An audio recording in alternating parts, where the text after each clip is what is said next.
Hey, what's up, everybody? This is Mr. John, and this is our midweek review, and you are here because you like what you've been watching, I hope, and we have been learning about the Bible, and we've been learning about God's people, and I hope you've taken some of this stuff with you from every lesson that we've taught. And this month, we've got a special story for you. We're going to talk all month about this gal named Ruth. But the story doesn't start with just Ruth. Our story starts with a family of a mother and a father, Elimelech and Naomi. Their two sons, Mahlon and Chilion, and their wives, the two guys' wives, Orpah and Ruth. Now, they formerly, Elimelech and Naomi lived in Bethlehem and with their two sons, and there was a huge drought of famine, and they had to move to a place called Moab to just kind of, they had food there, so and ways to live.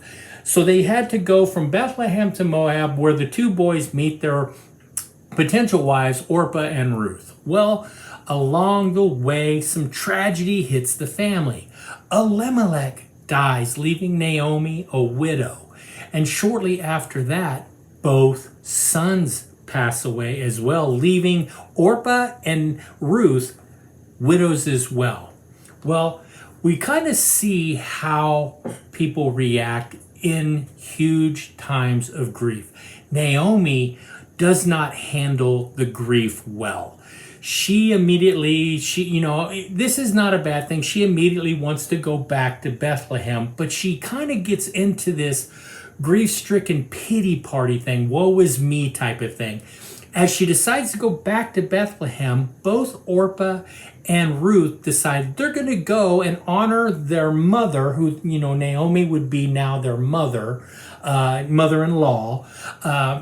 So they were going to go to Bethlehem with them. And Naomi was just, no, I'm going to go by myself. You guys need to stay here. You're people, you're Moabites.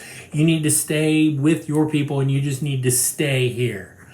Well, we see two different responses, and I personally think both are correct. Now, how is that? One, Orpah decides she's going to stay. She is obedient to what Naomi asked her to do. Naomi is insistent that the ladies stay. Orpah, who wanted to go and to help Naomi, decides, I'm going to honor her wishes, and I'm going to go ahead and stay in Moab. Now, Ruth's response is, she's not, I wouldn't say disobeying, she's totally loyal to Naomi. Ruth is totally loyal to Naomi, and she decides she's not going to stay. She is going to go, and she's going to take care of Naomi. She's going to go to Bethlehem to go and stay with her. Now, we kind of can be put in these situations at times, Now, say it's rain. I live in Kansas. Most of you guys, I know this video gets watched by people in North Carolina and Florida and in California and in Wyoming. I know there's a lot of people who watch these videos. And if you lived in Kansas, we are getting rain like you would not believe. Like every day it's been raining for a solid week. And the roads have been kind of flooding a bit. So let's say the streets are flooded and there is a dog in the deep water. And your mom sits there and tells you, don't go into the water to save the dog. Now, being obedient, we don't do that. She's saying this for your own good and everything. But is it wrong if you go run into the water, grab the dog, pull it out, and come out? That's kind of the situation. Now, it was a disobeying of the rule that your mom gave, but it's still something that is honoring because you went and saved the animal. So it's kind of a catch-22 here, but Ruth goes to Moab to be with Ruth. Or I'm sorry, Ruth goes with Naomi to Bethlehem to just kind of take care of her and to watch her. Even though Naomi is in this state of grief where she is like, woe is me, everything is against me. She even goes to the point of telling people she changes her name to the meaning of the name means like I'm the poor widow, type thing. So she's being super negative. And so Ruth, I think, sees this and goes to help her.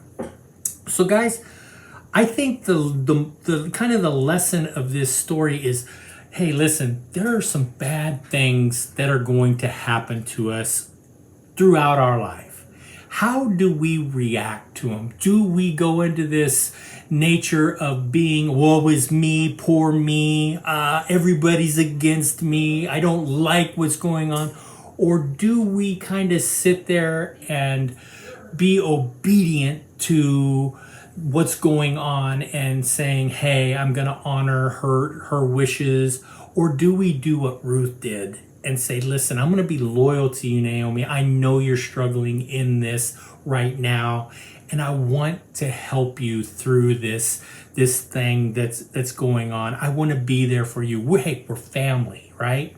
So that's what Ruth does. We're going to continue our story next week. And this story gets better and better as it goes. So I hope you hang in there and stay with me through this month. Hey, verses coming up. I hope you enjoyed this. We'll talk to you next time. Later, guys. Bye. The Lord will watch over your coming and going, both now and forevermore. Psalm 121:8.